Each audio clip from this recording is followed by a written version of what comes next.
इसलिए आप मोदी की कब्र खोदने के नारे लगा रहे हो। आदरणीय सभापति जी, कांग्रेस की परेशानी कुछ और है। ये पचा नहीं पा रहे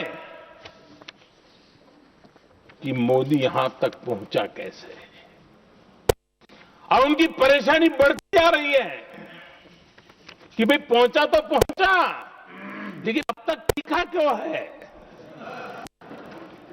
और इसलिए वे एक ही रास्ता उनके लिए बचा लग रहा है कि मोदी तेरी कब्र खुदेगी। आदरणीय सभापति जी, ये तो मान करके बैठे थे। उनका लोकतंत्र, संविधान को कोई लेना देना नहीं।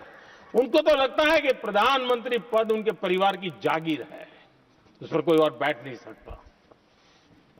ये जो उनके भीतर में नफरत पड़ी हुई है ना, मोहब्बत की दुकान में जो आग भरी पड़ी हुई है ना, उसका परिणाम है। और इसीलिए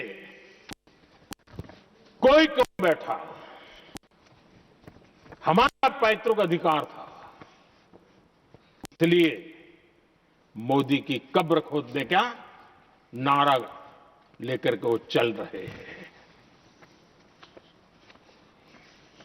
आदरणीय सभापति जी, कांग्रेस के शाही परिवार को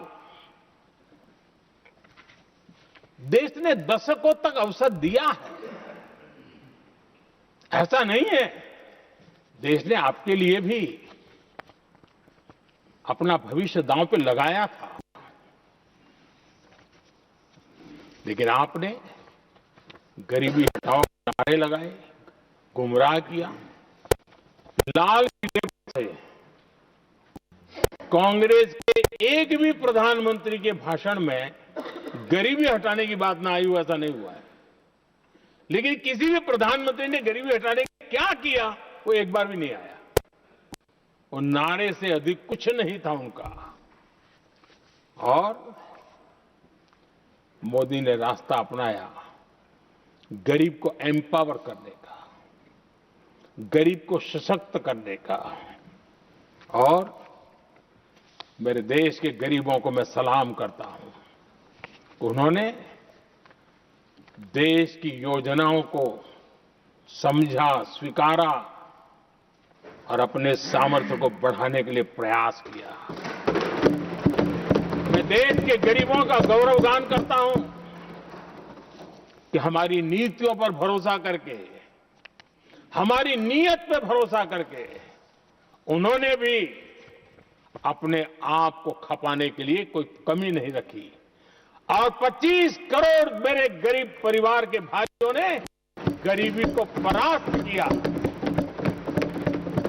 और खुद गरीबी से बाहर आए हैं। मैं उनको सलाम करता हूं।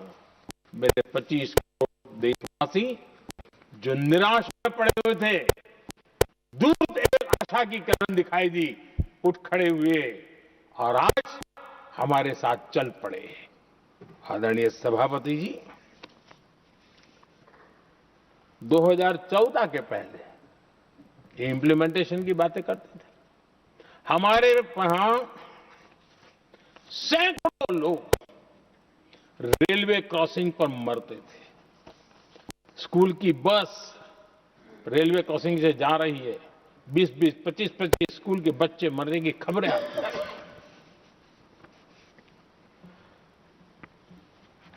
अनमैन्ड रेलवे क्रॉसिंग, वो इतना बड़ा काम नहीं था कि नहीं कर सकते थे। ये काम भी मुझे करना हुआ और हमने सारे अनमैन्ड क्रॉसिंग बंद कर दिए, लाखों लोगों की जिंदगी बचा ली। इसलिए ये मोदी की कब्र खोदना चाहते हैं। आदरणीय सभापति जी, 2014 से पहले इस देश में 18,000 गांव ऐसे थे जिनको बिजली का मतलब पता नहीं था। बिजली का कोई तार होता है, कोई बल्ब होता है, कोई लट्टू जलता हुआ उसमें उजाला निकलता, पता नहीं था उनको। 18,000 गांव 2014 के बाद जब आपने हमें दायित्व देशवासियों ने दिया, उन 18,000 गांव जिन्होंने कभी बिजली का मुंह तक नहीं देखा था, बिजली का शब्द भी कान पे नहीं सुना था, उन गांवों में उजाला पहुंचाया। इसलिए इनको मोदी की कब्र खोदने के सिवाय अब कोई रास्ता नहीं दिख रहा है। आदरणीय सभापति जी, वो एक वक्त था जब देश में बार बार खबरें आती थी, मीडिया में हेडलाइन हुआ करती थी, सरहद की स्थिति के संबंध में बयान आते थे, गोला बारूद नहीं है, बुलेट प्रूफ जैकेट नहीं है, बर्फ के बीच खड़ा है, बर्फ में खड़े रहने के लिए जो जूते चाहिए वो जूते तक नहीं उसके पास, ये खबरें आती थी। हमने देश के जवानों के लिए खजाने खोल दिए, देश के जवानों को जो चाहिए वो देने की चिंता में निकाल पड़े। और इसलिए वो चाहते कि अब तो रास्ता बचा नहीं है, बस कब्र खुदेगी मोदी की, यही एक रास्ता उनके लिए बचा है। आदरणीय सभापति जी, एक बार उत्तर प्रदेश के वर्तमान मुख्यमंत्री जी ने सदन में भाषण करते करते रो पड़े थे। दिमागी बुखार के कारण बच्चे, अनगिनत बच्चे मर रहे थे। इनको कभी सूझा नहीं कि इस दिमागी बुखार से मुक्ति दिलाई जा सकती है।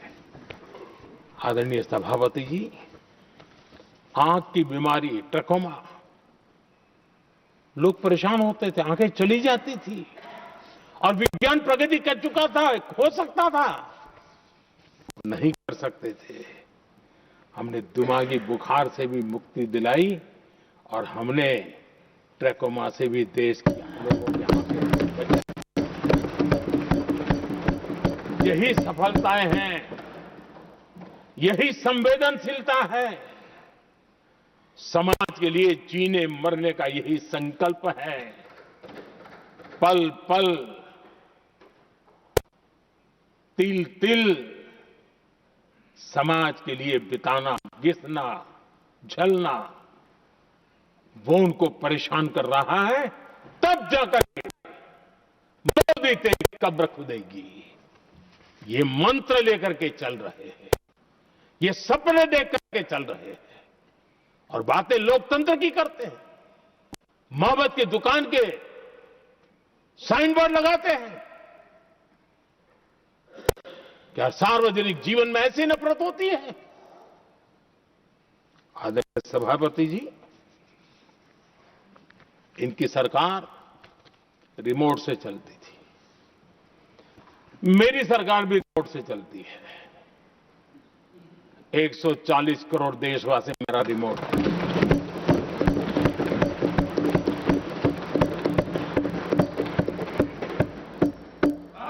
एक 140 करोड़ देशवासियों के सपने, 140 करोड़ देशवासियों की आकांक्षाएं, देश के नौजवानों के संकल्प,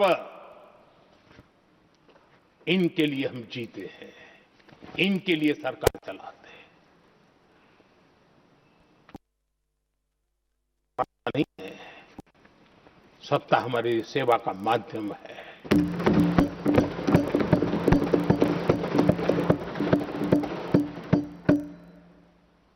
मुद्रा योजना, लाखों करोड़ों की मदद मिली, स्वरोजगार को बल दिया। कांग्रेस ने कभी स्टार्टअप कल्चर को प्रमोट ही नहीं किया।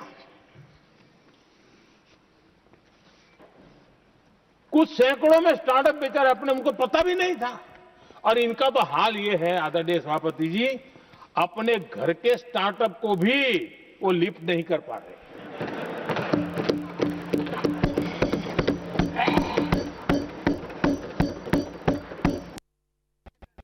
हमारी सरकार में आज 2 लाख से ज्यादा स्टार्टअप है और जब सफलता एक के बाद एक जन सामान्य के दिलों को जीतती है ना, तब जाकर के उनके पास एक ही रास्ता बचा है, मोदी तेरी कब्र खुदेगी। लेकिन उस हमारा याद कीजिए, बीएसएनएल को लेकर के चुटकुले चलते थे, कार्टून बनते थे। आज स्वदेशी 4G स्टैक हमने खड़ा कर दिया। 5G दुनिया में सबसे तेज गति से रोल आउट करने का काम हमने कर दिया। कम्युनिकेशन की नई जनरेशन, नई टेक्नोलॉजी, नई सोच, इसको हमने आगे बढ़ाया। और इसलिए दर्द जुबान पे आ रहा है, मोदी तेरी कब्र खुदेगी। आदरणीय सभापति जी, गरीब की सेवा ये मेरा सौभाग्य है। 4 करोड़ गरीबों को पक्के घर देना मैं जीवन में सुकून मानता हूं। बिजली, पानी, गैस का सिलेंडर, टॉयलेट की सुविधा, मुझे लगता है कि हां, परमात्मा ने मुझे सही दिशा में काम करने की प्रेरणा दी। पहली बार गांव की महिला गर्व से कह रही है, हां मैं लखपति दीदी बनी हूं, तो दूसरी कह रही है इस साल तक मैं लखपति दीदी बन जाऊंगी। जो बन गई है उनको जब पूछता हूं, नहीं बोले साहब अब तो करोड़पति के लिए सोच रहे हैं। ये जो मिजाज बदला है, जो आत्मविश्वास बढ़ा है, और ऐसे देश के कोटि कोटि जनों के आशीर्वाद जिस इंसान पर हो, कोटि कोटि माताओं बहनों का जिस पर रक्षा कवच हो, नारे कितने ही लगा लो, कब्र तुम नहीं खोद पाओगे। ये देश की शक्ति, आशीर्वाद रूपी कवच, माताओं बहनों का मेरे प्रति जो भाव रहा है, जिस श्रद्धा भाव से मैंने माताओं बहनों की सेवा करने का काम किया है, जिनको कोई पूछता नहीं था उसको मोदी पूजाता है। यही कारण है, ये आशीर्वाद ही है जो इनको चूभते हैं, और इसलिए कब्र खोदना चाहते हैं। आदरणीय सभापति जी, चोरी करना जिनका पुश्तैनी धंधा है, जिन्होंने एक गुजराती की सरनेम भी चुरा ली,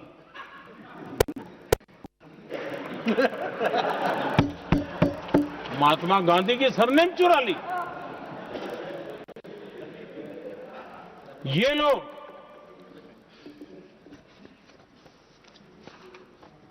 और देश की जनता इतनी समझदार कि ऐसी ऐसी पटक देती है, ऐसी पटक देती है लोगों को। आदरणीय सभापति जी, हम एक विकसित सपना लेकर के चले, और आज वो सपना देश के लोगों की ऊर्जा के कारण संकल्प में बदल चुका है। आज कहीं पर भी जाइए, हर कोई ये कहता है कि 2047 तक विकसित भारत बनना है, और मैं हैरान हूं, कुछ हमारे साथी सदन में इतने निराशावादी, इतने जमीन से कटे हुए लोग, बदलती हुई दुनिया से अनभिज्ञ लोग पता नहीं क्या बोल रहे हैं। वो कहते हैं हम मोदी ये भी 2047 की क्या बोल रहा है, 2047 किसने देखा है। हमारे देश के लिए, आजादी के लिए जो लड़ते थे, जो फांसी के तख्त पर चढ़ जाते थे, जो लाठियां खाते थे, गोलियां खाते थे, जो काला पानी की सजा के लिए अंडमान निकोबार के सेल्यूलर जेल में जिंदगी बिता देते थे, लक्षावधि नौजवान अपने पढ़ाई का, भविष्य का सोचे बिना, कोई परवाह किए बिना सिर्फ देश के लिए सोचने के लिए निकल पड़े थे। उन्होंने ये सोचा होता कि हमारे मैं करूं तो क्या देश कभी आजाद होता? ये इतने निराशावादी लोग हैं कि जब मैं डिजिटल इंडिया की बात करता था, मैं फिनटेक की चर्चा करता था, मैं यूपीआई की बात करता था, तो ये कहते थे अरे इस देश में गरीब आदमी मोबाइल फोन पर कैसे पैसे का कारोबार करेगा? 3 साल के भीतर भीतर देश ने दिखा दिया ये हो सकता है। और मैं हैरान था जिस दिन ऐसा भाषण संसद में हुआ, देश का मीडिया भी, मैं भी, ऐसे लोग, उनकी जो इकोसिस्टम है वो नाच रही थी कि देखिए मोदी को तगड़ा जवाब दिया। मोदी ने जवाब नहीं दिया। आपके हाथ में मोबाइल फोन यूपीआई से चलता है, काम करता है ना, तो जवाब अपने आप मिल जाता है।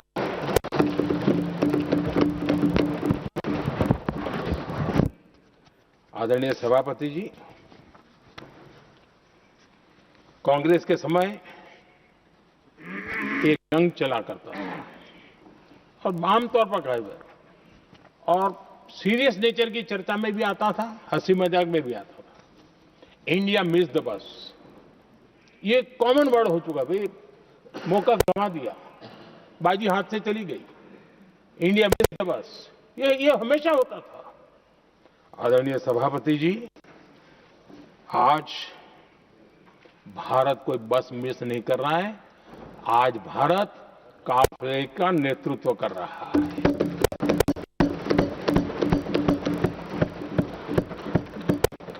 आदरणीय सभापति जी, देश का भविष्य उज्जवल बनाना है, वर्तमान भी उज्जवल बनाने के लिए अविरत कार्य करना होता है। हम विकसित भारत के सपने के लाइट में 5 वर्ष की योजना बनाते हैं और हर वर्ष का बजट बनाते हैं और हम दिशा तय करके चलते हैं हम, क्योंकि हमारे लिए अगला चुनावी लक्ष्य नहीं होता है, हमारा लक्ष्य है 2047 विकसित।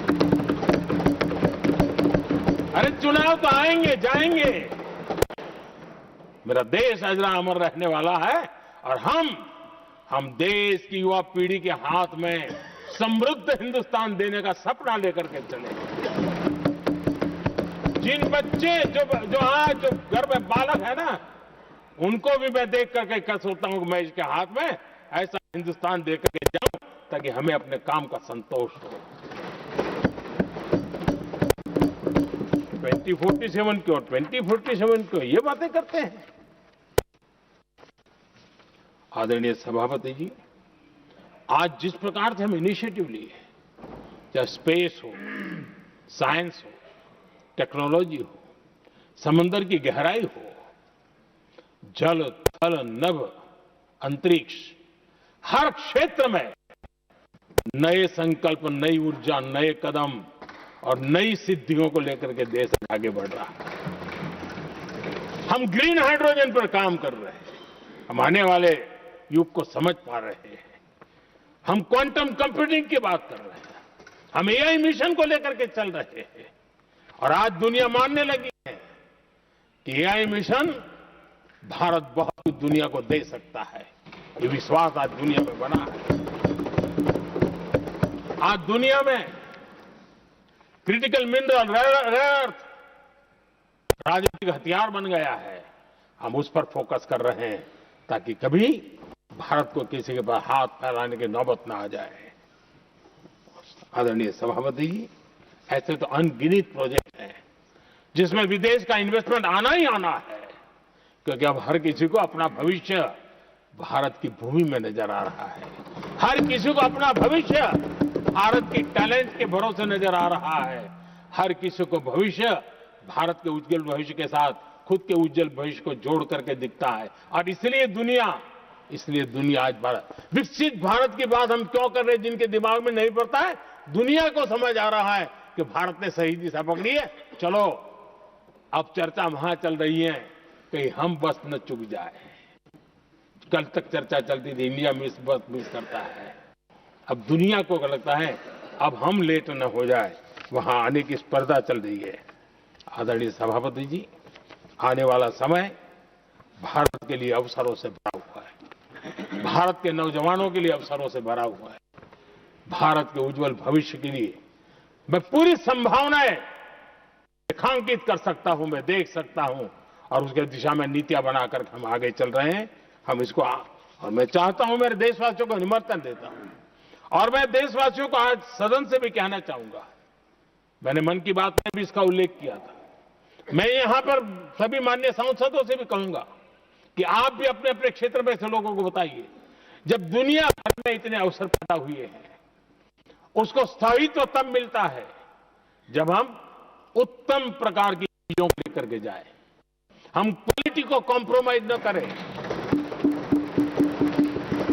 मुनाफा कम क्यों न हो, लेकिन क्वालिटी को हम निरंतर उत्तम करते जाएंगे। इनोवेशन करना पड़ेगा, करेंगे, रिसर्च करना पड़ेगा, करेंगे, प्रोडक्ट में मटेरियल बदलना पड़े तो बदलेंगे, लेकिन हम दुनिया में क्वालिटी की दृष्टि से उत्तम हो, तब जाकर के जो आज राजनीतिक दृष्टि से जो निर्णय होते हैं उसका बेनिफिट लेने के लिए हमने पीछे नहीं रहना चाहिए। मेरे देशवासियों से मैं आज यही आग्रह करूंगा कि आप क्वालिटी के विषय में मेरा साथ दीजिए, क्वालिटी में कॉम्प्रोमाइज न करिए। आप देखिए, दुनिया सिर्फ और सिर्फ made in India, made in Bharat, made in India, made in Bharat, इसके लिए गीत गाने लग जाएंगी। आदरणीय सभापति जी, मैं कांग्रेस के मित्रों का भी आज आभार व्यक्त करता हूं कि कम से कम मुझे, उनको पता था, पहले प्रयोग कर चुके थे, पिछले 10 साल में मुझे 5-6 बार इस प्रकार से बोलने से रोका गया, क्योंकि उनको मालूम था एक बार शुरू होता हूं तो रुकता नहीं।